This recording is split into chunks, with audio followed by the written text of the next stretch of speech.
नमस्कार, मैं शेखर त्रिवेदी। आज सुबह मैंने सोचा कि गाड़ी में पेट्रोल डला लिया जाए। रात तक सब ठीक ठाक था, रात में कुछ आलस कर गए, इस वजह से नहीं डलवाया। सुबह पहुंचे तो जो कल का भाव था उससे बढ़ा हुआ भाव मिला। मेरे ख्याल से हमारे बहुत सारे दर्शक ऐसे होंगे जिनको सुबह सुबह ही ये झटका लगा होगा। लगना लाजमी भी है क्योंकि ये सबसे अनप्रेडिक्टेबल चीज हो गई है। हो सकता है कि आईपीएल के मैच में आपको यह पता हो कि कौन सी टीम इस दिन जीतेगी या इस बार जीतेगी। पेट्रोल का दाम, डीजल का दाम हिंदुस्तान में अब कब बढ़ेगा, यह सबसे बड़ा चैलेंज हो गया है किसी के लिए भी इस बात का पता लगाना कि आखिर तेल के दाम किस समय कितने बढ़ जाएंगे। चौथी बार बढ़ गए। 10 दिन में तेल के दाम 4 बार बढ़ चुके हैं। सबसे चौंकाने वाली बात यह है कि अभी आने वाले दिनों में तेल के दाम और भी बढ़ सकते हैं। मिडिल ईस्ट में चल रहा युद्ध अगर कुछ दिनों में नहीं रुका और आने वाले समय में स्थितियां और ज्यादा भयावह हुई तो पेट्रोल डीजल के दाम लगातार बढ़ते जाएंगे, इससे कोई इनकार नहीं कर सकता। और अगर पेट्रोल डीजल के दाम बढ़ेंगे तो यह भी तय है कि महंगाई उससे ज्यादा बढ़ेगी। एक बार में ₹2.50 से ज्यादा ही पेट्रोल और डीजल के दाम बढ़ गए हैं, जिसने लोगों को परेशान कर दिया है। अब लगभग हर शहर में पेट्रोल ने शतक लगा दिया, यानी 100 के पार हो चुका है इसका दाम। डीजल भी बस कुछ ही दूरी पर खड़ा है। अब लोगों को सबसे ज्यादा चिंता इस बात की है कि अगर ऐसे ही पेट्रोल और डीजल के दाम बढ़ते रहे तो फिर जिंदगी कैसे चलेगी। आमदनी स्थिर है और खर्चों में बढ़ोतरी होती जा रही है।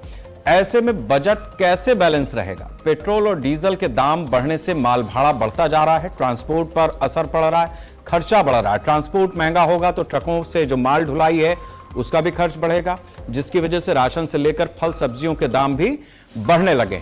खेती किसानी भी महंगी होती जा रही है। सिंचाई के लिए अब डीजल पर ज्यादा पैसे खर्च करने पड़ेंगे। दूसरी तरफ शहरों में मिडिल क्लास जो बस या ऑटो से सवारी करता था उसको भी ज्यादा किराया देना पड़ रहा है। यानी चौतरफा महंगाई की मार अब झेलनी ही पड़ रही है। गैस की किल्लत पहले से थी, किल्लत का मतलब दाम से है, उतनी क्राइसिस तो अब नहीं रह गई है जिस तरह से लाइन में लगना पड़ रहा था या लोग परेशान थे। अब सिलेंडर की सप्लाई तो एक लेवल पे है, उसको आप बुक करा दीजिए, वो पहुंच रहा है। लेकिन फिर भी ये डर तो है ही कि कब तक। अंतर्राष्ट्रीय बाजार में कच्चे तेल के बढ़ते दाम के कारण पेट्रोल और डीजल लगातार महंगा होता जा रहा है। अमेरिका और ईरान में युद्ध शुरू होने से पहले कच्चे तेल का भाव करीब $70 प्रति बैरल के आसपास था, जो अब 100 को पार कर गया है।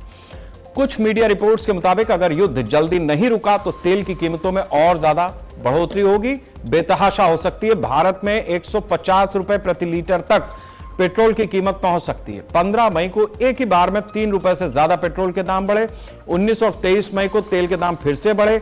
चौथी बार ₹2.50 से ज्यादा तेल का दाम बढ़ा। हर कोई चौंक गया कि आखिर इतनी महंगाई में चौतरफा आक्रमण जिस तरीके से हो रहा है, ऐसे में बचा जाए तो कैसे।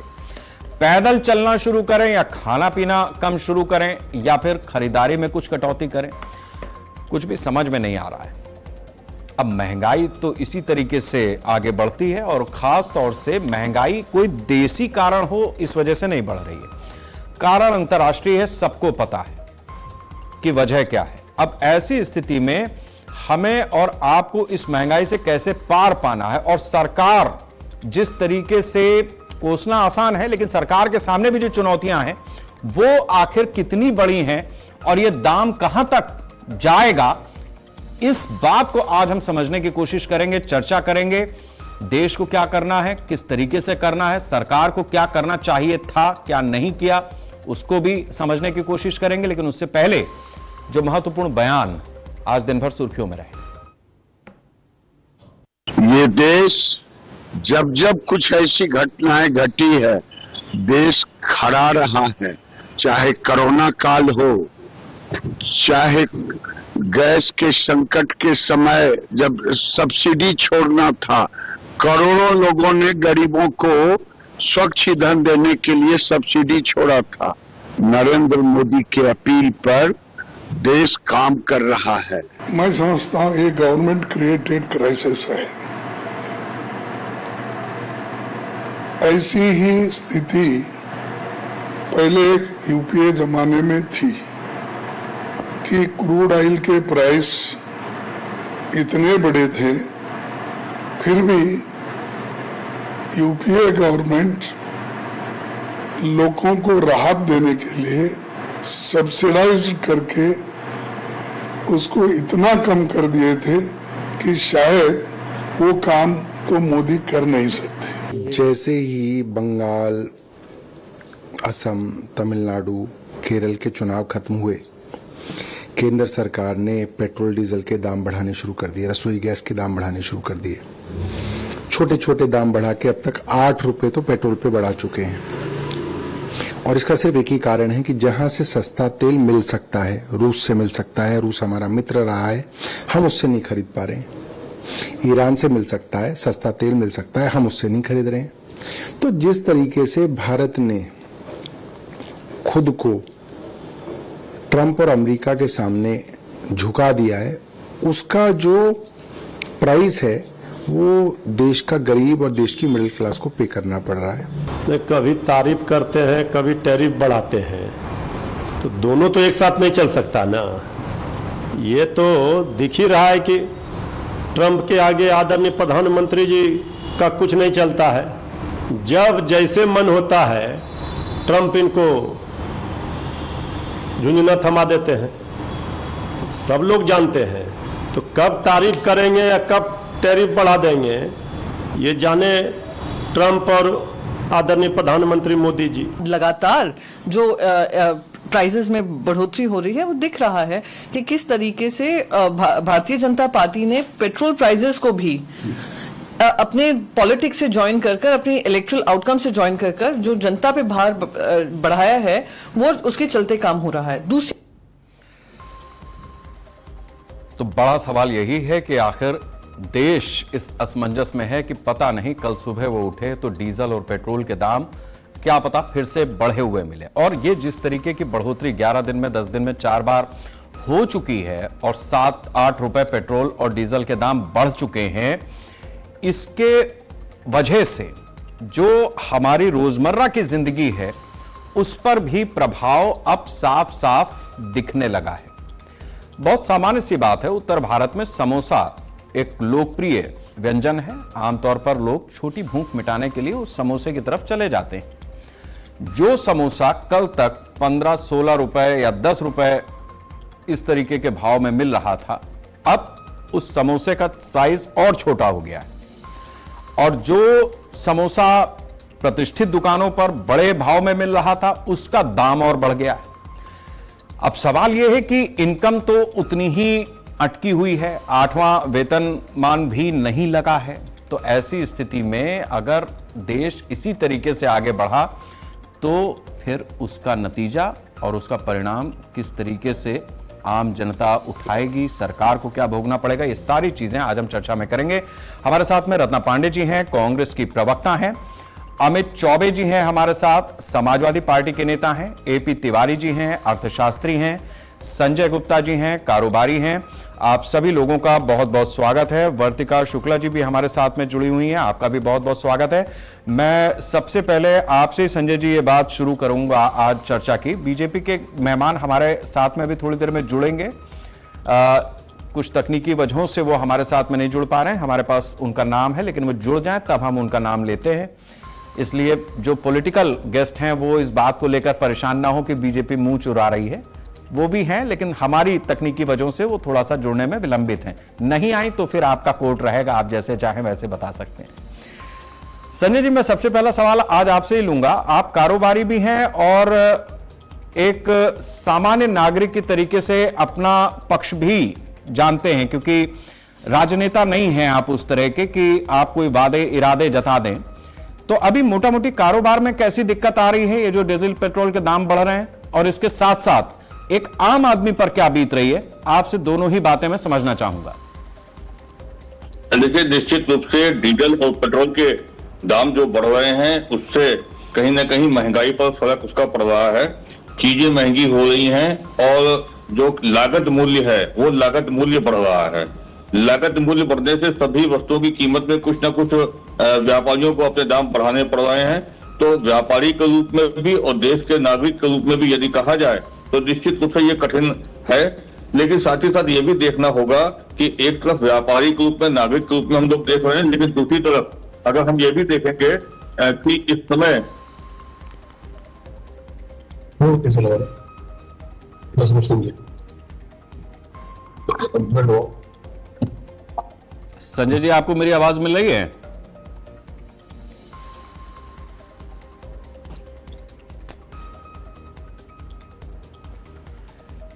हेलो, आवाज आ रही है? हाँ जी संजय जी, आप अपनी बात रखें, पूरी करें।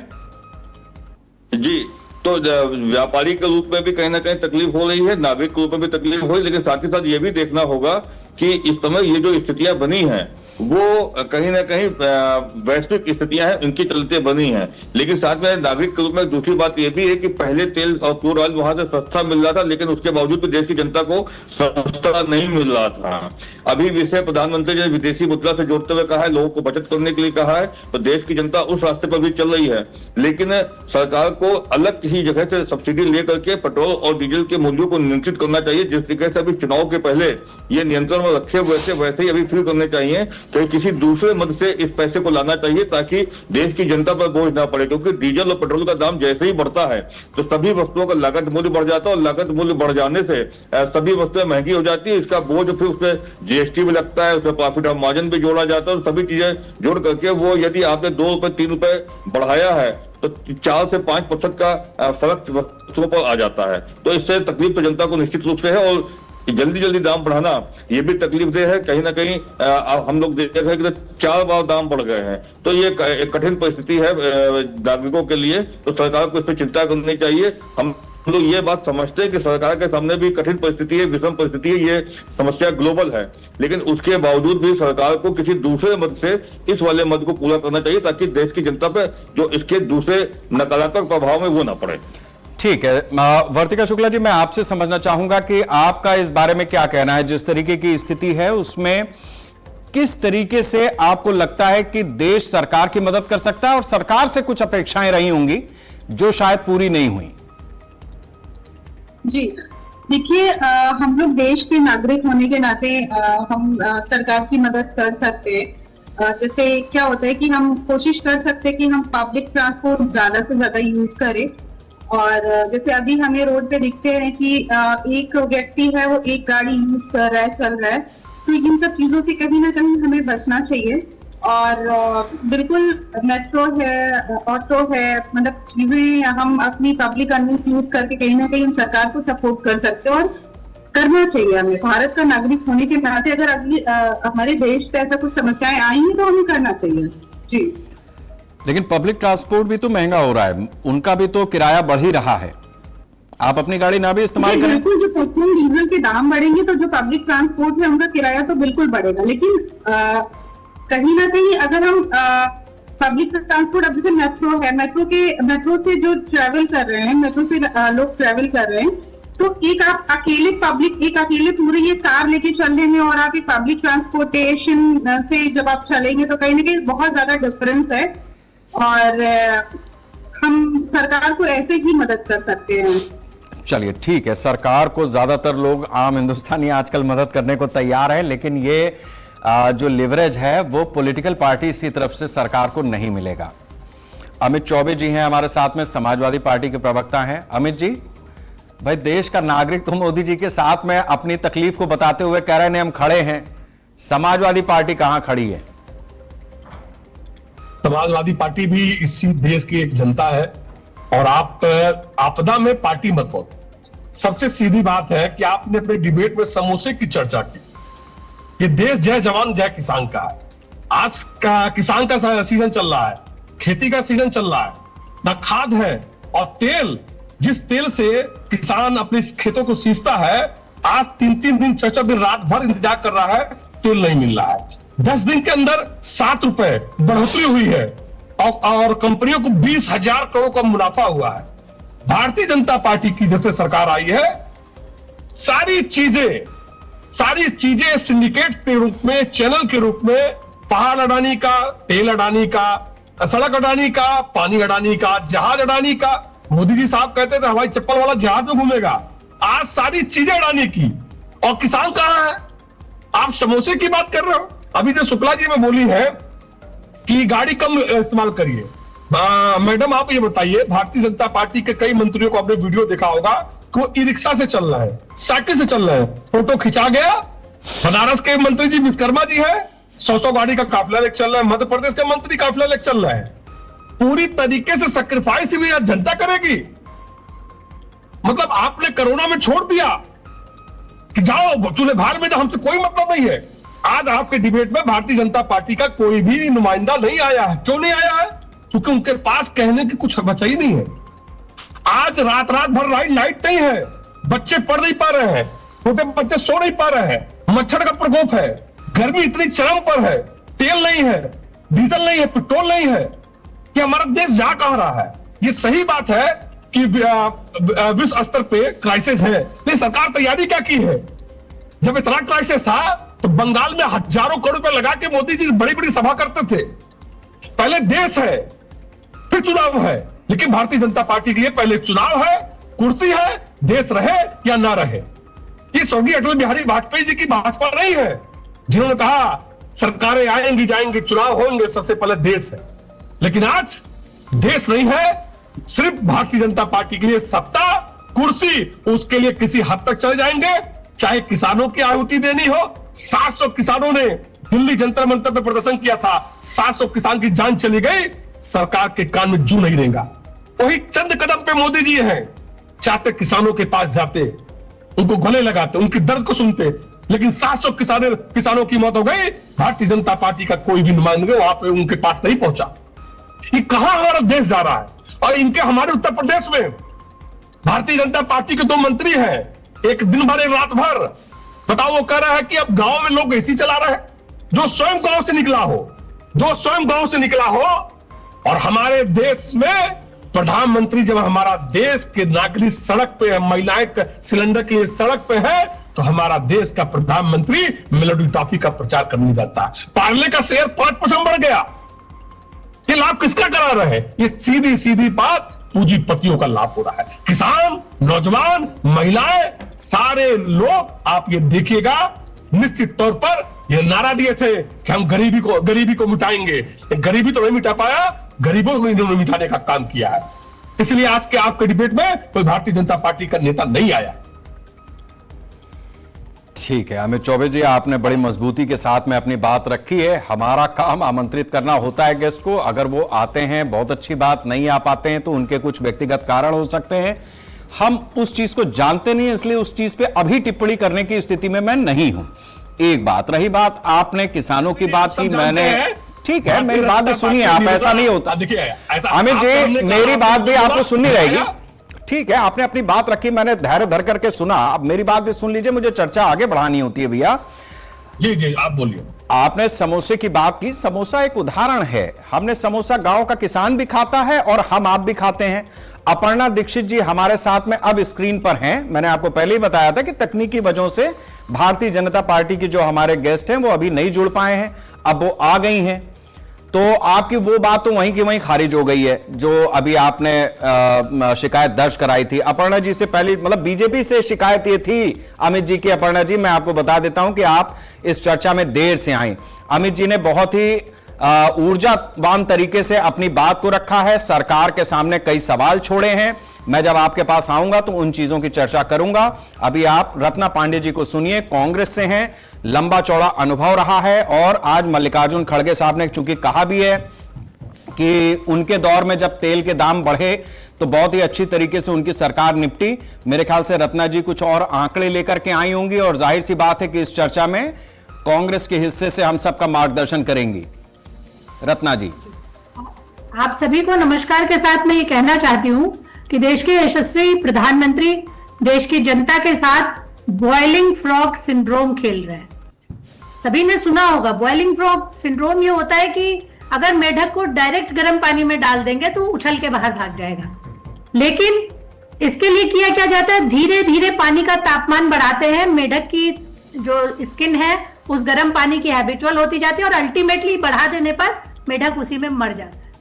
यही खेल देश के यशस्वी प्रधानमंत्री जी पिछले 11 दिनों से कर रहे हैं, कभी 96 पैसा, कभी 2 रुपया, कभी 1 रुपया, कभी 4 रुपया, कुल मिला के आज 11 दिन में 8 रुपया बढ़ चुका है, जिसके लिए मोदी जी जिम्मेदार नहीं है। हम लोग मेलोडी खा के खुश हैं, खा ही लेंगे क्योंकि खाने के लिए और कुछ बचा नहीं है। कब तक मेलोडी खरीद पाएंगे ये भी एक प्रश्न बनता जा रहा है निकट भविष्य में, क्योंकि आज दिल्ली में 100 रुपए पार हो गया है पेट्रोल।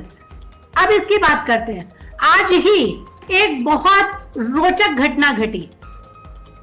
क्रूड ऑयल का दाम कम हो गया 98 रुपए। जब विदेश पूरी अंतरराष्ट्रीय मार्केट में कच्चा तेल सस्ता हो रहा है, आज की बात कर रही हूं, पुरानी करूंगी तो बुरा मान जाएंगे। आज ही सस्ता हुआ है और आज ही बढ़ा है। ये कौन सा अर्थशास्त्र है भाई? थोड़ा सा बता दें, क्योंकि आपकी डिग्री ऐसी है जो दुनिया में अनोखी है।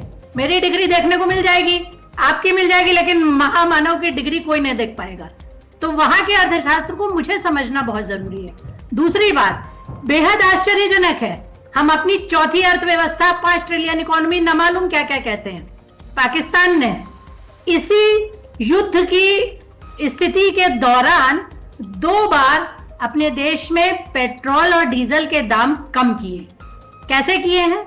जैसे ही 400 रुपए लीटर पहुंचा, वहां की सरकार ने 80 रुपए प्रति लीटर की लेवी जो लगाते हैं टैक्स, वो कम कर दिया और जनता के ऊपर पड़ने वाले भार को बांट लिया। मेरी सरकार क्या कर रही है? मैं बताती हूं कि चौथी तिमाही में ऑयल कंपनीज ने 20,000 करोड़ रुपए मुनाफा कमाया। चौथी तिमाही कौन सी? ये पूरा युद्ध पीरियड, जिसका दुहाई दे के मेरा सोना, मेरा समोसा, मेरा पकौड़ा सब छीन लिया मोदी जी ने। छुट्टियां हैं, घूमने भी मत जाना, सब छीन लिया गया। उसी तिमाही में ऑयल कंपनीज ने 20,000 करोड़ का मुनाफा कमाया है। क्यों मेरे देश के प्रधानमंत्री सिर्फ और सिर्फ व्यापारियों के पक्ष में खड़े होते हैं? कभी गरीब जनता, आम जनता उन्हें नहीं दिखती। क्यों भारत में तेल का दाम कम नहीं हो सकता? हम तो हॉर्मूज से केवल 20% तेल आता है ना, और वो भी अराक्ची तो तैयार है ईरान के, कह रहे हैं कि हम तो सस्ते दाम पर देंगे, लेकिन मोदी जी की एप्स्टीन फाइल में ऐसा दबे हुए हैं कि हिम्मत नहीं ट्रंप के अगेंस्ट चले जाएं। ट्रंप तो इतना इंटेलिजेंट नेता इंटरनेशनल है कि वो अपने देश में बैठकर भारत की सरकार भी चला रहा है। सिर्फ युद्ध ही नहीं लड़ रहा, भारत की सरकार चला रहा है, केवल वेनेजुएला भी नहीं चला रहा। हमारी सरकार 100% ट्रंप के कंट्रोल में। नहीं तो हम रशिया से तेल क्यों नहीं लेते? वो भी देने को तैयार है, लेकिन कतई नहीं मानेंगे। मेरे राष्ट्रीय अध्यक्ष मल्लिकार्जुन खड़गे साहब ने बिल्कुल सही बताया। हमने जब 14 से पहले मार्केट राइज कर रहा था, हमने कंट्रोल किया और 60 या 70 रुपए प्रति लीटर 14 के पहले हमने तेल जनता को मुहैया कराया। तो ये बात मोदी जी से सोची नहीं जा सकती, तब भी नहीं जबकि आज ही 2 बड़ी खबरें हुई हैं कि अंतरराष्ट्रीय मार्केट में तेल का दाम कम हुआ है कच्चे तेल का, तब भी मेरे ऊपर पैसा बढ़ा। ठीक है रत्ना जी, आपने अपनी बात रखी है। हम थोड़ा सा चर्चा को और आगे बढ़ाते हैं। एपी तिवारी जी हमारे साथ में हैं, अर्थशास्त्री है, हम उनके पास जाते हैं। तिवारी जी, एक चीज तो यह है कि अंतर्राष्ट्रीय बाजार में जब तेल के दाम घटे तो भी हमारे देश में बढ़े, लेकिन उससे भी बड़ी बात यह है जिसको अभी तक चर्चा में कोई हमारा मेहमान नहीं लेके आया, 74 दिन तक इस सरकार ने उस दाम को थामे रखा और उधर तेल का दाम बढ़ रहा था। नतीजा यह हुआ कि आज जिस जगह पे हमारी कंपनियां, तेल कंपनियां डेफिसिट में खड़ी हैं, वो है 28 से 35 रुपए का आंकड़ा। 7 रुपया बढ़ चुका है, बावजूद उसके अभी भी कम से कम 22 से 25 रुपया बढ़ाने की गुंजाइश साफ साफ दिखती। यानी तेल का दाम अगर सीधा सीधा अगर आज की डेट में इक्विवेलेंट किया जाएगा तो 135 रुपए से लेकर के 150 के बीच में कहीं जाकर के वो पेट्रोल का दाम 1 लीटर का टिकेगा। इस लिहाज से भले हमारी जो कंपनियां हैं उन्होंने पिछला जो भी मुनाफा कमाया, लेकिन आज की जो स्थिति है उसको किस तरीके से एनालाइज किया जाए। दूसरा, यह बात बार बार कही जाती है कि जो तेल का दाम है उसमें अगर हमें रशिया से सस्ता मिल सकता है या कहीं और से सस्ता मिल सकता है तो हम उस तरफ क्यों नहीं जा रहे हैं। सरकार की क्या व्यवस्थाएं होंगी, थोड़ा इसको आप प्रकाश डालते हुए बताएं ताकि हम चर्चा में आगे जवाब ले सकें। देखिए शेखर जी, जहां तक पहली बात है उसमें इस बात को रखना चाहूंगा, कुछ महंगाई के जो आंकड़े हैं उनको आगे रखते हुए, जो अप्रैल महीने के थोक मूल्य सूचकांक में वृद्धि का आंकड़ा है वो 8.3% और या थोक महंगाई 8.3% कह सकते हैं, और खुदरा महंगाई दर अप्रैल में 3.8% की। ये समझना पड़ेगा कि जो खुदरा महंगाई दर है उसकी रफ्तार कम और थोक मूल्य, थोक महंगाई की रफ्तार ज्यादा। ऐसा इसलिए कि थोक महंगाई दर में हम वस्तुओं और सेवाओं दोनों को शामिल करते हैं, एक बात तो ये।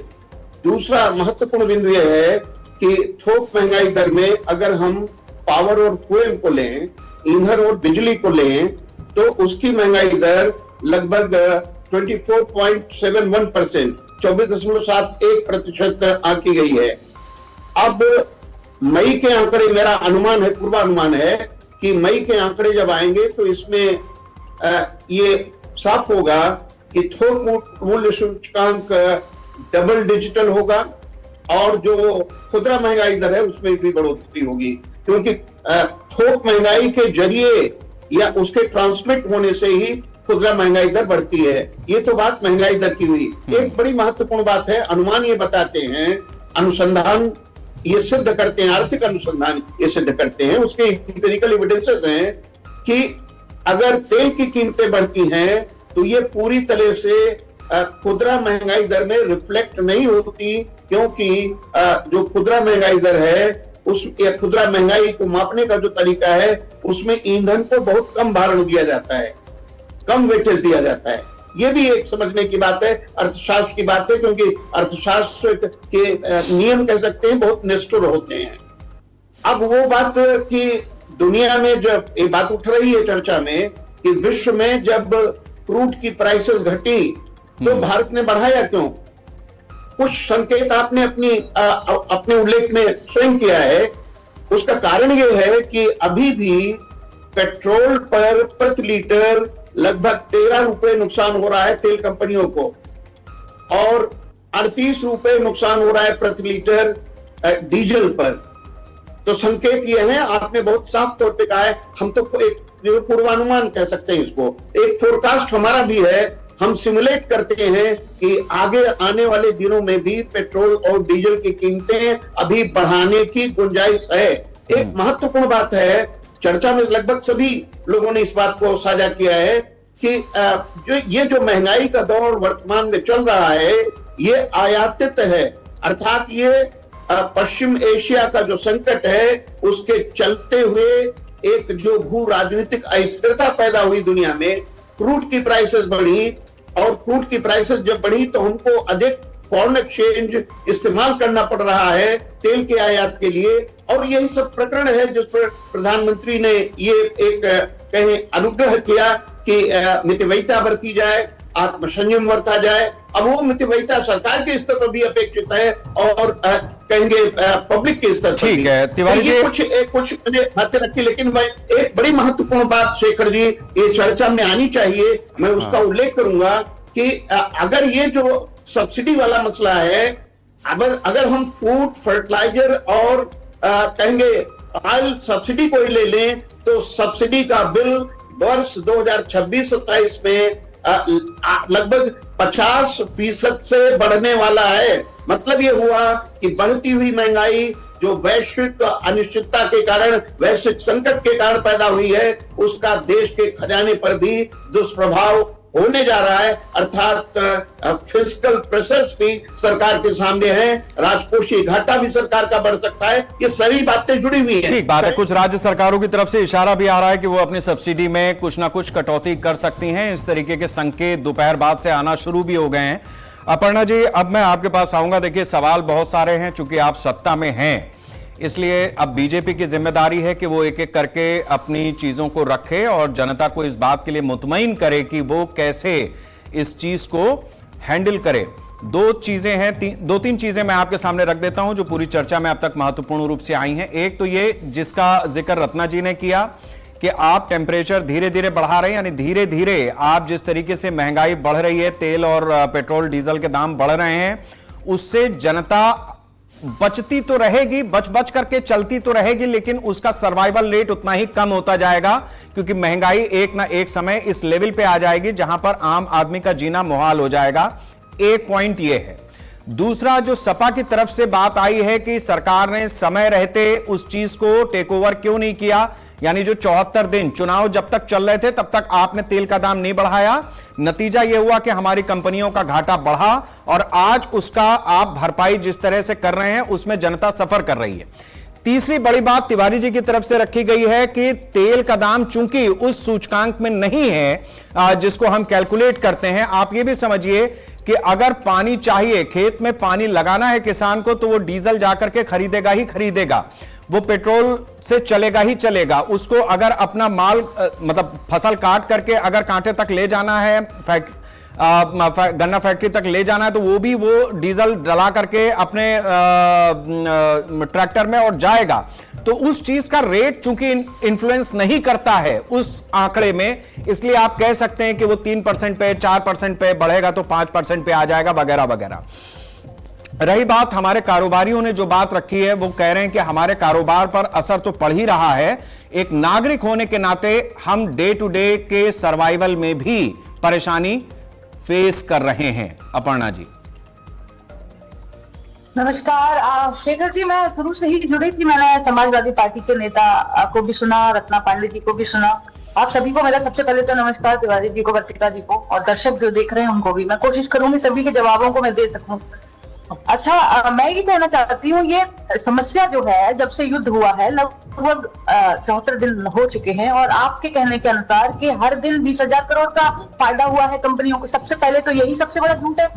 आदरणीय 1600 से 1700 करोड़ रुपए का डेली का घाटा हो रहा है तेल कंपनियों को, और ये मैं नहीं कह रही हूँ, दर्शक भी जानते हैं, न्यूज़पेपर में डेली निकलता है। आप चाहे तो गूगल कर लें, हमारे देश में जो कंपनियां हैं बीपीसीएल, एचपीसीएल, आईओसीएल, उन सभी एलपीजी की लागत और दाम 10 हफ्तों से लगभग 1 लाख करोड़ का घाटा झेल रही है। और ये क्यों हुआ? हमने 10% एक्साइज ड्यूटी को कम किया। क्यों किया? क्योंकि हमारे देश के हमारे यशस्वी प्रधानमंत्री नरेंद्र मोदी जी का कहना है कि सरकारें और कंपनियां घाटा झेल लें या फिर समस्या झेल लें, लेकिन आम नागरिकों को कम से कम परेशानी हो और उन्हें सहूलियत देने का प्रयास किया जा रहा है। हमने अभी तक हमारे पूरे देश में लोगों ने बड़ी कोशिशें की सोशल मीडिया के माध्यम से लोगों को बरगलाने के लिए कि अब देखिए, पूरे वैश्विक संकट की बात कर रही हूँ, यहाँ एक लौटे भारत देश की बात नहीं हो रही है। हर कोई देश जो आज तेल के रेट बढ़ा चुका है, मैं आपको परसेंटेज के हिसाब से गिनाना चाहती हूँ शेखर जी। जो सऊदी अरब जैसे जो सऊदी अरब है, उसने पेट्रोल के दाम प्लस 33% बढ़ाए हैं, डीजल के दाम प्लस 63% बढ़ाए हैं। यूनाइटेड स्टेट में प्लस 44% से लेकर 48% पेट्रोल और डीजल के दाम है, और यही चाइना में प्लस 21% से प्लस 23% है। फ्रांस में 20% से 31% है। यूनाइटेड किंगडम में प्लस 19 से लेके प्लस 34% है। ऐसे ही मेरे पास एक लिस्ट है बहुत बड़ी, जहां पर दिखा रहा है कि देश में हर देश ने कितने परसेंट से कितने परसेंट बढ़ाया। और भारत देश की बात करूं तो भारत देश ने बढ़ाई है प्लस 3.2% पेट्रोल के दाम और प्लस 3.4% डीजल के दाम। तो ये क्या कहेंगे आप? आंकड़ों पर अगर आप बात करें तो आंकड़े क्या है? ये कहते हैं आंकड़े। तो इससे पता लगता है कि हम कितने संजीदा हैं इस पूरी वैश्विक एक तरीके की महामारी जो लगातार चल रही है। 74 दिन से अधिक हो गया है पूरे युद्ध को होते हुए। हार्मुज स्ट्रेट जब से बंद हुआ, और आप कह रही थी कि हमने पहले से तैयारी क्यों नहीं की। तो मैडम आपको बता दूं, या फिर आदरणीय समाजवादी पार्टी के जो नेता बैठे हुए उनको मैं बता दूं, हमने 2-3 लगभग ऐसे कम से कम 7 देश थे जिनसे हमने नई डील और समझौते कुछ से कर लिए और कुछ से वार्ता चल रही है कि हम सस्ते से सस्ता ऑयल कैसे खरीदें और हम गैस कैसे खरीदें, और छोटे छोटे जो देश हैं उनसे उन तक से समझौता कर रहे हैं और बात कर रहे हैं। रही बात कि हम रशिया से नहीं ले रहे, क्या बात कर रही हैं? हम तो रशिया से प्रॉपर ले रहे हैं। आप ये बात कहेंगे कि हम ईरान से नहीं ले रहे थे, अब हमने ईरान से मना कर दिया। ये कोई बात नहीं हुई। हम उनसे भी ले रहे हैं और इनसे भी ले रहे हैं, हम सबसे ले रहे हैं। आज हम जो टिके हुए हैं पूरे, आज भी हमारे पास स्टॉक की बात करें तो 45 दिन का स्टॉक आज भी हमने रखा है इस देश के लोगों को लगातार सहूलियत देने का। इस पूरी वैश्विक महामारी के दौरान हम ये काम करने की कोशिश कर रहे हैं। लेकिन आप कम से कम एक विपक्षी पार्टी होने के नाते मैं ये कहना चाहती हूँ, आपसे समर्थन की उम्मीद है। कम से कम आप इस पर राजनीति मत करें। ये पहली बार नहीं हो रहा है। युद्ध का ये जो पूरा विकराल रूप है ये कई बार देखने को मिला है। ये पहली बार नहीं है जब हमने कहा है, हमने अनुरोध किया है देश की जनता से, हमारे प्रधानमंत्री जैसे पद में पहले भी आदरणीय इंदिरा गांधी ने अनुरोध किया था, अन्य जो अटल बिहारी वाजपेयी जी ने पहले अनुरोध किया था, आपकी जो पूरी सरकारें आई उसमें अनुरोध हुआ था, ये पहला नहीं है। इस देश ने हमेशा संकट के समय हमारे देश के प्रधानमंत्री के साथ खड़े रहे हैं और अपना साथ दिखाया। देखिए, समाजवादी पार्टी राजनीति कर रही है, कांग्रेस राजनीति कर रही है और हमारे कमियों को गिना रही है, चलिए ठीक है। मैं ये कह रही हूँ, हमारे देश का जो आम नागरिक है ना शेखर जी, वो ये सोच रहा है, वर्तिका जैसी जो आज भी वो कारोबार अपना कर रही है, उसके बाद भी हमारी डिबेट में उन्होंने ये कहने का काम किया, क्यों ना हम अब पेट्रोल डीजल को बचाने का काम करें, क्यों ना हम उसके कम करने का काम करें, क्यों ना हम जो ऑटो रिक्शा है, ई रिक्शा है या फिर ई की गाड़ियां हैं उनसे नहीं अपर्णा जी ठीक है, आपने अपनी बात रखी है, लेकिन उसमें यह कहना होता है विपक्ष का, ठीक है मैं आता, सुनिए आप, विपक्ष का यह कहना होता है कि सारा सेक्रीफाइस जनता ही क्यों करेगी, सारा सेक्रीफाइस जनता ही क्यों करे, जनता तो कर ही रही है, नेता उस तरीके से क्यों नहीं कर रहे। रत्ना जी का एक पॉइंट है, मैं उसको ले लेता हूं और अमित जी का भी सवाल लेता हूं, फिर आपका जवाब आगे बढ़ेगा। रत्ना जी अपना पॉइंट रखें आप।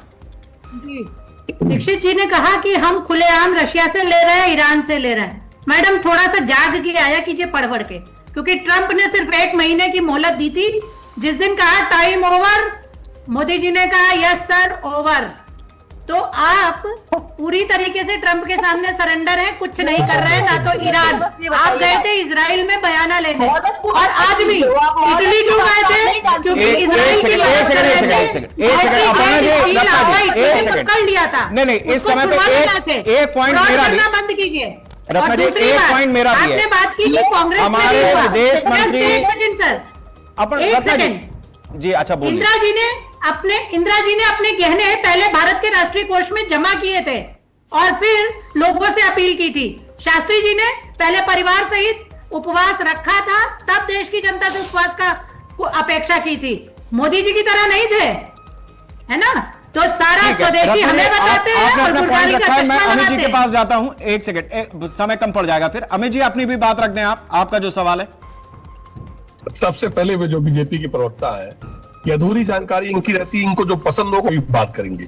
जिस देशों को इन्होंने नाम लिया है खाड़ी देशों का। एक मिनट अपर्णा जी अभी के पास आऊंगा, एक सेकंड, सवाल पूरा हो जाने दीजिए। अपर्णा जी रुक जाइए, आप सुन लीजिए, आप सुनते नहीं, आपसे ज्यादा आवाज तेज है मेरी। जानकारी अधूरी को मैं समझूंगी, लेकिन माहौल मत बनाइए। आप सुन लीजिए, जिस आपने 20 देशों का नाम बताया, उसमें से 15 देश ऐसे हैं जो युद्ध से प्रभावित है, उनकी बात आपने किया। दूसरी बात आप आइए, आप नेहरू जी से सवाल करते हो, आप इंदिरा गांधी से सवाल पूछते हो, लेकिन मोदी जी से सवाल नहीं पूछ सकते हो आप। दूसरी बात, 40 देशों से भारत की सरकार ने 132 लाख करोड़ बैरल तेल लिया और 150 देशों को 52.826 करोड़ का तेल बेच दिया।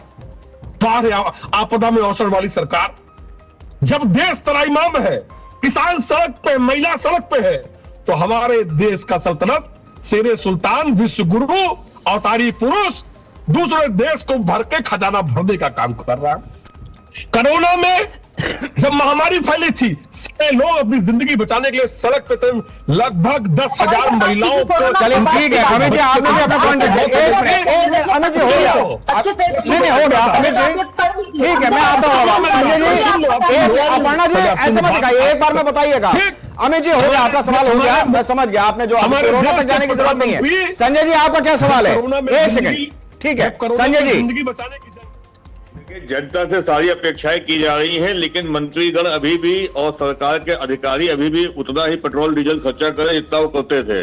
कुछ लोगों ने किया है, तमाम ऐसे भी वीडियो वायरल हुए कि जिसमें मंत्री जी ने आगे साइकिल चलाई है या टेम्पो बैठे, पीछे उनकी गाड़ियां आ रही हैं। निश्चित रूप से संकट का समय है। उत्तर प्रदेश आदर्श व्यापार मंडल ने भी, कल भी हम लोगों ने मेट्रो पर सफर किया। हम लोग सब लोग बचत करना चाहते हैं, तो सरकार के लोगों को भी, अधिकारियों को भी, सबको बचत करनी चाहिए और सब्सिडी दे करके इसको पेट्रोल और डीजल जैसे चुनाव के समय दाम आपने कंट्रोल किए थे, तो अभी भी दाम कंट्रोल कीजिए, ताकि जो है देश की जनता पर अतिरिक्त बोझ ना पड़े, क्योंकि इससे चीजें महंगी होगी। ठीक है अपर्णा जी, अब आप जवाब दें एक एक करके। शेखर जी, सबसे पहले तो इस बात के लिए मैं विरोध दर्ज करूंगी कि देश की जनता को इन्होंने मेडक के साथ रत्ना जी ने कंपैरिजन कैसे कर दिया। आखिर आप देश की जनता को समझते क्या है मैडम? दिमाग खराब देश की आप लीजिए, लेकिन ये मैडम देश की जनता ना कॉकरोच है ना मैडम, ये फालतू के ज्ञान क्या करें? आपको पता होगा आपके पास ये एक ज्ञान नहीं है और इसी तरीके से देश की जनता को बदलाते हैं। थोड़ा पढ़ लिख के आइए और इसका जवाब देकर जब ट्रम्प से कहने के लिए आप कह रही हैं पर डे प्रवक्ता महोदय, नेता महोदय, कृपया में 20,000 करोड़ का मुनाफा कमाया देशों के साथ डील किए, कोरोना में 70,000 करोड़ का मुनाफा कमाया कहा है मोदी जी के? क्यों नहीं देते कोई जवाब? खाली आगे आकर जो भी चाहेगा आप लोग मौका दे। आपने बहुत देर बोला था मैडम, ये तो टाइम्स ऑफ इंडिया की रिपोर्ट है ना, क्यों नहीं बताती है? मैडम 2026 से पहली तिमाही में आपने 20,000 पहले मैं बोल लूं और क्यों ठीक है रत्ना जी, उनका जवाब भी आ जाएगा। आपने अपना पॉइंट वैलिड रख दिया है। गलत डेटा सुनने का नहीं बैठे, हमारे देश में अपना गलत डेटा अपनी रैली में सुनाइए। की बढ़ोतरी होनी चाहिए, जिस हिसाब से इंटरनेशनल पॉलिटिक्स में लगातार वृद्धि हो रही है, लेकिन हमने पहले ही ये सुनिश्चित कर लिया था आदरणीय नरेंद्र मोदी जी के नेतृत्व में सभी प्रधानमंत्री किसी की आवाज क्लियर नहीं आ रही है, एक एक लोग को पढ़ाई तो बात समझ जाएगा। पूरे प्लान के साथ काम किया था कि हम वृद्धि कम से ठीक है, मेरे ख्याल से हमारे दर्शकों को ठीक है रत्ना जी और अपर्णा जी, ठीक है, बहुत अच्छी चर्चा आगे बढ़ाई आप लोगों ने। मेरे ख्याल से सारी बातें आप दोनों लोगों के समझ में आ गई होंगी। मैं तिवारी जी के पास जाऊंगा। ठीक है, एक सेकंड, अरे कुछ हम भी बोल ले भाई। रत्ना जी और अपर्णा जी, आप लोगों ने जो बातें कही हैं बड़े वैलिड रही हैं। दोनों लोगों ने अपने तर्क बहुत अच्छे से रखे हैं। मुझे तो कम समझ में आया, मेरे ख्याल से दर्शक मेरे ज्यादा समझदार हैं, लेकिन अभी जब दो लोग बोलने लगे तो कौन समझ पाएगा? हमें तो मतलब इतना अनुभव है नहीं। मैं इसीलिए कहता हूं ना, मतलब रत्ना जी आप जो है आप समझते सब हैं, लेकिन आप जो है बीच बीच में ये कांग्रेस पुराना, आपका अनुभव ज्यादा, मतलब इसका मतलब चर्चा भी आप खेल जाती हैं। बताइए, संसद थोड़ा ही है। तिवारी जी आप आइए भाई मैदान में। अब ये बिना शास्त्रियों के बात बनेगी नहीं। ऐसा 2-3 चीजें हैं सर कि महंगाई जब भी बढ़ती, मतलब तेल का दाम चाहे जहां पहुंचे, हम कह रहे हैं कि कल सुबह उठे 150 रुपया प्रति लीटर हो जाए, उसका इंपैक्ट हो जाए, मतलब कितने अभी महंगाई बढ़ जाए वगैरह वगैरह। महीने भर बाद अगर तेल के दाम जो है 50 रुपया प्रति बैरल भी हो जाएंगे कच्चे तेल के, तो जो महंगाई एक बार बढ़ जाएगी उसको हमने रिवर्स में आते कम ही देखा है, नहीं ही देखा है। तो ये जो इंपैक्ट है वो अपनी तरह से डीजल और पेट्रोल के दाम कम हो जाते हैं, लेकिन जो महंगाई खुदरा में बढ़ गई, अगर सब्जी का दाम 40, आज मतलब एक समय यह था कि सब्जी वाला भी किलो में दाम बता देता था, आज की डेट में वो पाव भर का दाम बताता है कि 40 रुपया पाव है, 30 रुपया पाव है। कल की डेट में 100 ग्राम का दाम बताएगा, क्योंकि तब बिकेगा ही ऐसा। तो ये जो स्थिति है ये बड़ी खतरनाक है कि पता चले कि आप जेब में 500 रुपया लेकर के गए और 100 ग्राम आलू ले आए, 100 ग्राम टमाटर और 100 ग्राम प्याज और 500 का पत्ता साफ। तो ये जो अर्थशास्त्र है ये हमारे और अपर्णा जी और रत्ना जी सबके कोटे से बाहर चला जाएगा। अभी सब लोग अपनी अपनी दलीलें रख रहे हैं पार्टी की तरफ से, लेकिन ये स्थिति खतरनाक है, इस पे आप रोशनी डालें। शेखर जी, अर्थशास्त्र की बात करूं जो कि सामान्यतः नहीं की जाती अर्थशास्त्रियों द्वारा भी, जिस पॉइंट को आपने रेज किया है बहुत वैलिड पॉइंट है। यदि महंगाई दर बढ़ गई और एक शिखर स्तर पर मूल्य आ गए, ऊंचे स्तर पर, मैं उसको शिखर स्तर कह रहा हूं, और उसके बाद महंगाई दर अगर गिरती है, महंगाई दर की बात कर रहा हूं जो परसेंटेज में होगी, तब भी कीमतें बढ़ेंगी और कीमतें शिखर स्तर के ऊपर बढ़ेंगी। तो बड़ा वैलिड पॉइंट आपका है कि अगर महंगाई दर प्रकारांतर में आगे चलकर घटती भी है तो क्या कीमतें घटेंगी या नहीं। मेरा मानना है कि अगर महंगाई दर घटती भी है तो जो मूल्य स्तर या कीमत स्तर शिखर स्तर प्राप्त कर लेंगी उसके आगे ही कीमतें बढ़ेंगी, और ये अर्थशास्त्र की बात है। लेकिन कई ऐसी और बातें हैं जिन पर चर्चा होनी चाहिए थी आज की इस बृहद चर्चा में आपके सम्मानित चैनल पर। जैसे करंट अकाउंट डेफिसिट की बात की जानी चाहिए। चालू खाता घाटा जो 2025-26 में 1% था, 1%, वो 2026-27 के लिए जो वर्तमान की परिस्थितियां हैं, आर्थिक भू राजनीतिक जो वैश्विक परिवेश है उसमें ये 2% को छूने के लिए आतुर है। ऐसी स्थिति में सरकार का प्रयास, मैं अर्थशास्त्र की बात कर रहा हूं, सरकार का प्रयास होना चाहिए कि करंट अकाउंट डेफिसिट जीडीपी को कम किया जाए, क्योंकि वो दिखाता है net inflow of capital from abroad, विश्व से जो शुद्ध पूंजी की आमद होती है उसको दर्शाता है। तो अगर ये बढ़ता है तो इसका अभिप्राय है कि कैपिटल आउटफ्लो हो रहा है और कैपिटल इनफ्लो इस तरह हो रहा है कि चालू खाता घाटा बढ़ रहा है, अर्थात जो कर्ज है उसकी वापसी के लिए इसको कह सकते हैं इसका सहारा लिया जा रहा है। तो बड़ी महत्वपूर्ण बात है जो निवेदन कर रहा हूं लास्ट में, हम सब के लिए एक राष्ट्र के तौर पर यह आवश्यक है कि भारतीय रिजर्व बैंक की जो मौद्रिक नीति है और भारत सरकार के वित्त मंत्रालय की जो खजाने या राजकोषीय नीति है, खजाने की नीति, उसके मध्य परस्पर समन्वय की आवश्यकता है इस घड़ी में। और मैं समझता हूं कि वित्त मंत्रालय या सरकार के, केंद्र सरकार के स्तर पर और भारतीय रिजर्व बैंक के स्तर पर खासतौर पे जो जून में मुद्रा नीति घोषित होगी या ब्याज दर नीति घोषित होगी, वो भी उसको उस चीज को कंसीडर किया जाए। ठीक है, सरकार और भारतीय रिजर्व बैंक रख रहा है। ठीक है तिवारी जी, आपने अपनी बात रखी है। अपर्णा जी, जो बात अभी तिवारी जी ने रखी है उसमें मैं एक पॉइंट और जोड़ देता हूं। जो डॉलर और रुपए का कंपैरिजन है, अब यहां जिस तरीके की इकोनॉमी फंसी है उसमें एक समस्या यह भी है कि अगर रुपए को मजबूत करने के चक्कर में हम अपना डॉलर निकालते हैं बाहर, तो हमारे यहां ये ठीक है कि कारोबारियों को बाहर माल बेचने में आसानी हो जाएगी, लेकिन उसका रिवर्स इंपैक्ट भी आएगा, क्योंकि जिस तरीके से हम जितना आयात कर रहे हैं, निर्यात में उतना कंपेटिटिव हम हैं नहीं। तो ये सरकार के सामने बड़ी स्थिति, मतलब उगलना निगलना दोनों ही खतरनाक हो गया है। आप बताइए कि कैसे बैलेंस करेंगे इसको। देखिए, निश्चित तौर पर कि बहुत दिनों से युद्ध चल रहा है और रास्ते बंद हैं। ये युद्ध अभी अमेरिका और इजराइल का और ईरान का ही नहीं रह गया है। हार्मुज स्ट्रेट बंद होने से करीब 25 देश हैं जो डायरेक्ट प्रभावित हो रहे हैं इससे। रही बात आप जो कह रहे हैं कि महंगाई बढ़ेगी, देखिए ये जरूर है कि अभी जो स्थितियां कंपैरिजन भविष्य की जा रही है, अगर यही स्थिति रही तो स्थितियां आगे चल के बड़ी और विपरीत स्थितियां हो सकती हैं, लेकिन इन पर सरकार का निर्यात और आयात की जो आप बात कर रहे हैं इस पर डायरेक्ट प्रभाव पड़ रहे हैं। लेकिन ये जरूरी नहीं है कि ये युद्ध लगातार चलता रहेगा। मेरे हिसाब से कूटनीतिक बात की जाए तो नहीं कूटनीति पे नहीं जाएंगे। अपर्णा जी सुनिए अपर्णा जी, एक मिनट नहीं चर्चा कूटनीति पे हम कूटनीति पे हम नहीं जा रहे। हमारा अभी जो चर्चा का पॉइंट है वो बड़ा वैलिड और बिल्कुल क्रिस्टल क्लियर है, जिसपे तिवारी जी ने भी कहा। देखिए, आप आज 40 रुपए का पाव भर टमाटर खरीद रही हैं। एक उदाहरण ले लेते हैं, पता नहीं है कि नहीं है, मैं उस पर नहीं जा रहा हूं, मान लेते हैं कि है।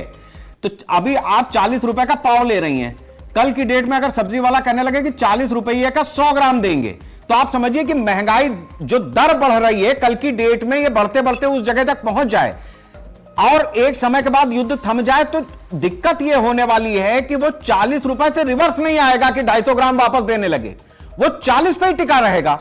हमारी जेब में माल कितना बचा है या जितना है उतने में कितना खर्चा किया, केवल आम आदमी को मतलब इतनी बात से है। और जो एचएनआई यानी सरकारी नौकरी जो है, जिसको मतलब सरकारी टीए डीए वगैरह वगैरह, वो लिमिटेड लोग हैं, 2-3% ही है पूरे देश में, राज्य और केंद्र मिलाकर के। रेस्ट ऑफ द कंट्री जो है वो प्राइवेट पे ही ज्यादा डोल रही है, अपने कारोबार पे चल रही है। देखिए, ये जो महंगाई की जो आप बात कर रहे हैं, इस पर सरकार लगातार नियंत्रण करने का प्रयास कर रही है। आप कह रहे हैं कि रिवर्स नहीं होता है, रिवर्स तो तब होगा जब हम बढ़ने देंगे। रही बात की ये महंगाई जो आप कह रही है लगातार कि नहीं बढ़ रही है, तो इस पर लगातार सरकार जोर दे रही है कि छोटी खुदरा महंगाई हो या फिर जो फुटकर की महंगाई बढ़ती है, सब्जियों पर महंगाई बढ़ती है, इस पर हमने फोकस इसलिए कर रखा है क्योंकि इसको कम बढ़ने दिया जाए। आप कह रहे हैं रिवर्स नहीं होगी, ये तो आने वाले भविष्य में निर्धारण करेंगे। नहीं भविष्य में नहीं छोड़ सकते इसको। ठीक है अपर्णा जी, वो ठीक है, आपका पॉइंट अपनी जगह पे आप कह सकती हैं, रिवर्स होगी नहीं, ये रिवर्स गियर में है, नहीं वो रिवर्स होती नहीं है। ठीक है रत्ना जी, अपना मेरे पास अब आखिरी 1 मिनट है, रत्ना जी अपना प्लीज 10 सेकंड में आप बात रख दें। जो बीजेपी की प्रवक्ता है वो लगातार कह रही हैं कि सिर्फ और सिर्फ युद्ध जिम्मेदार है। अभी अर्थशास्त्री हैं हमारे साथ, अनुभवी हैं, उन्होंने बताया करंट अकाउंट डेफिसिट जिम्मेदार है रुपए के कमजोरी का। हमारा विदेशी कर्ज बढ़ने का, क्योंकि करंट अकाउंट डेफिसिट ही होता है जो पता चलता है कि विदेश पर निर्भरता कितनी है देश की। तो हमें अगर इन्हें याद हो या नहीं पता नहीं, आईएमएफ ने फरवरी में ही जीडीपी को और हमारे डेटा को रिजेक्ट कर दिया था, जस्ट बिकॉज कि हमारा फॉरेन डायरेक्ट इन्वेस्टमेंट कम है। हम आंकड़ों का खेल खेल रहे हैं, हम जीडीपी 2011 के बेस ईयर पर निकालते हैं। ठीक तो है। हमारी अर्थव्यवस्था और तेल का दाम कैसे कम होगा, सिंपल सा क्विकेस्ट फॉर्मूला मोदी जी को बताती हूं, जीएसटी में ले आइए। अभी आप वैट लगाते हैं, सेस लगाते हैं, सेंट्रल एक्साइज लगाते हैं, तीनों खत्म करिए भाई, जीएसटी में लाइए, 18 से 28% के स्लैब में लाइए, तेल तुरंत कम जो हो जाएगा। मेरे साथ अर्थशास्त्री है, पूछ लीजिए कि जीएसटी में आने पर तत्काल प्रभाव पड़ेगा। चले ठीक है, लेकिन लाएंगे नहीं। ठीक है, एक पॉइंट वर्तिका जी से ले लेते हैं, हम उनके पास नहीं जा पाए। एक सेकंड मारा, अपर्णा जी आप ही से क्लोज करूंगा, एक सेकंड रुक जाइए। वर्तिका जी आपका कोई पॉइंट हो तो आप रख दें ताकि मैं अपर्णा जी से क्लोज कराऊं फिर। हाँ नहीं, मेरा तो देखिए यही पॉइंट है। देखिए किसी सरकार इस टाइम हमें क्या है ना कि पूरी तरीके से सरकार का साथ देना चाहिए और हम जो कर सकते हैं हमें करना चाहिए। और ठीक है, आपने एक आम आदमी की जो बात है वो रखिए। ठीक है, मैं समझ गया वर्तिका जी। अपर्णा जी आप अपनी बात रखें। हमारे देश की जो भी स्थितियां हैं शेखर जी वो इस प्रकार हैं। देखिए ग्रामीण अंचल में जो महंगाई की कीमत है वो 3.74% है जो स्थिर बनी हुई है। शहरी महंगाई 3.6% है और खाद्य महंगाई की जो बात कर रहे हैं 4.20% है। ये आंकड़ों को निकाल के मैं आपको बता रही हूँ, ये ऐसा नहीं है कि मैं आपको ऐसे ही बोल रही हूँ। खुदरा महंगाई टोटल पाती है 3.48%। आप मुझे ये बताइए इस देश में इतनी विकराल परिस्थितियों के बाद स्थिरता जो बनी हुई है वो आखिर कैसे? चलिए ठीक है, आपने अपना पॉइंट वैलिड तरीके से रख दिया है। मैं अब ठीक है, अब इसका आखिरी एक जवाब मैं एपी तिवारी साहब आपसे लूंगा। आंकड़ों में हम उलझेंगे। देखिए जो अर्थशास्त्र के आंकड़े हैं, जो फॉर्मूले हैं और जो प्रैक्टिकल लाइफ है, दोनों अलग अलग अलहदा विषय हैं। हम किसी एजेंसी के सामने दुनिया के पटल पर जाने के लिए आंकड़ों का इस्तेमाल करते हैं, लेकिन जेब में जब 1000 रुपया लेकर के निकलते हैं और वो जब खर्च होकर के वापस लौटते हैं तो उसका गणित अलग होता है। तो आप बहुत ही कंसाइज वे में बता दीजिए कि ये जो स्थिति है उसमें कंट्रोल हो पाएगा या नहीं हो पाएगा? देखिए अभी पेट्रोल और डीजल की कीमतें बढ़ेंगी ऐसा मेरा पूर्वानुमान है। एक बात छूटी हुई थी, बहुत महत्वपूर्ण है शेखर जी। निर्यात जो हमारे बढ़े हैं वो 13.8% से लगभग निर्यात, बावजूद इसके कि वैश्विक आर्थिक संकट है और पश्चिम एशिया का जो युद्ध का वातावरण है। लेकिन आयात इतने ज्यादा बढ़े हैं कि व्यापार घाटा बढ़ा है। ठीक बात है। लेकिन आयात का बढ़ना यह दर्शाता है कि भारतीय औद्योगिक अर्थव्यवस्था में रफ्तार तेज है, इसीलिए आयात बढ़ रहे हैं। अगर आयात बढ़ते हैं तो ये एक संकेत होता है, मैं आंकड़ों की बात नहीं कर रहा हूं, ये संकेत देता है कि आंतरिक अर्थव्यवस्था में मजबूती है और औद्योगिक विकास की दर ठीक ठाक चल रही है, इसीलिए आयात बढ़े हैं। ठीक है, हम आपकी बात समझ गए। सरकार की विवेक सम्मत नीतियों से जो संकट है उसका समाधान निकलेगा। चलिए ठीक है तिवारी जी, बहुत बहुत शुक्रिया, आपने अपना वक्त हमें दिया। अपर्णा जी, रत्ना जी, अमित जी, वर्तिका जी, संजय जी, आप सभी लोगों का बहुत बहुत शुक्रिया हमारे साथ इस चर्चा में शामिल होने के लिए। वक्त कठिन है, इसमें कहीं कोई दो राय नहीं है। सरकार अपनी तरफ से अपनी तरह से जो फैसले ले रही है उसका इंपैक्ट हमारी इकोनॉमी पर तो पड़ ही रहा है। दुनिया के नक्शे पर भारत अपनी तरह से मजबूत दिखे, इसको लेकर के भी सरकार सचेत है और शायद यही वजह है कि हमारे विदेश मंत्री एस जयशंकर ने इस बात को अमेरिका के सामने बहुत ही पुरजोर तरीके से रखा है कि अमेरिका को आप ताकतवर बनाना चाहते हैं, भारत को हम ताकतवर देखना चाहते हैं। यह हम तय करेंगे कि हमें कहां से तेल लेना है, किस तरीके से किस देश के साथ में अपने रिश्ते रखने हैं। अमेरिका को उसमें दखलंदाजी नहीं करनी चाहिए और शायद यही वजह है कि ट्रंप को सीधा सीधा दो टूक जवाब मिलने के बाद ट्रंप ने यह बात भारत के लिए कही है कि प्रधानमंत्री नरेंद्र मोदी बहुत होशियार प्रधानमंत्री हैं, मैं उनकी बहुत इज्जत करता हूं, वो हमारे बहुत अच्छे दोस्त हैं और हम साथ में मिलकर के चलने की कोशिश करते रहेंगे। यह अपने आप में जो डायलॉग है यह बताता है कि भारत ना तो पूरी तरीके से अमेरिका के ऊपर डिपेंड है, ना ही उसकी पूरी शर्तें मानने को तैयार है।